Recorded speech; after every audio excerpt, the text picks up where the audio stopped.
আসসালামু আলাইকুম। Hello viewers, আজকে আমি তৈরি করব কাঁচা আমের শরবত। আর এর জন্য আমার কাঁচা আম লাগবে, তাই আমি চলে আসলাম ছাদের মধ্যে। এখন ছাদ থেকে আমি 3 থেকে 4টা আম পেড়ে নেব।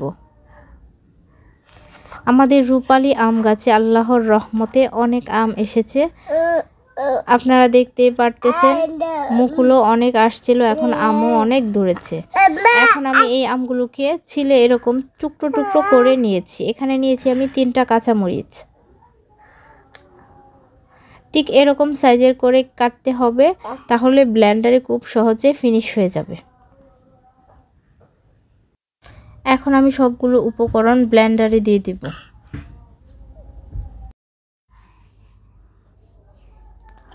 সবগুলো উপকরণ আমি ব্লেন্ডারে দিয়ে দিয়েছি। আর এখানে আমি ব্যবহার করেছি আখের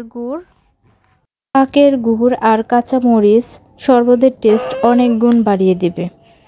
এখন আমি আরও কিছুটা পরিমাণ গুড় দিব। গুড় দিয়ে সবগুলো উপকরণকে নেড়ে চেড়ে ভালো করে মিশিয়ে নেব।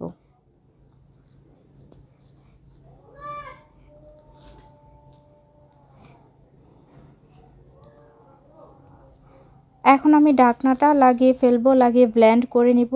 তাহলেই তৈরি হয়ে যাবে অত্যন্ত মজাদার সুস্বাদু এই শরবত।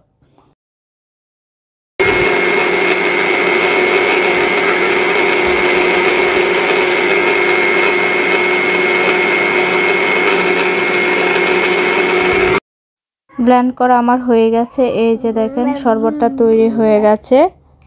এখন আমি এই শরবতকে একটি জগের মধ্যে ঢেলে নেব। এই শরবত তৈরি করা খুবই সহজ আর খেতে দারুণ হয়। এখন টেস্ট করার পালা। তার জন্য আমি একটি 1 গ্লাসে শরবত ঢেলে নেব। এই শরবত দেখতে যতটা না সুন্দর, তার চেয়ে বেশি সুস্বাদু। এই গরমের মধ্যে কেউ যদি এই শরবত খায়, তাহলে তার ভিতরটা ঠান্ডা হয়ে যাবে আর শরীরে সকল ক্লান্তি দূর হয়ে যাবে। কাঁচা আমের সময় প্রায় এখন শেষ হয়ে যাচ্ছে। সকলে একবার হলেও ট্রাই করে দেখবেন। আর যদি ভালো লাগে তাহলে অবশ্যই আমার চ্যানেলটা সাবস্ক্রাইব করে দেবেন। এই শরবত কন্টিনিউ খেলে সবার কাছে অনেক ভালো লাগবে। 1 গ্লাস খেলে আবার খেতে ইচ্ছে করবে। এখন আমি টেস্ট করাবো প্রথমে আব্দুল্লাহকে দিয়ে। সবাই ভালো থাকবেন। আল্লাহ হাফেজ।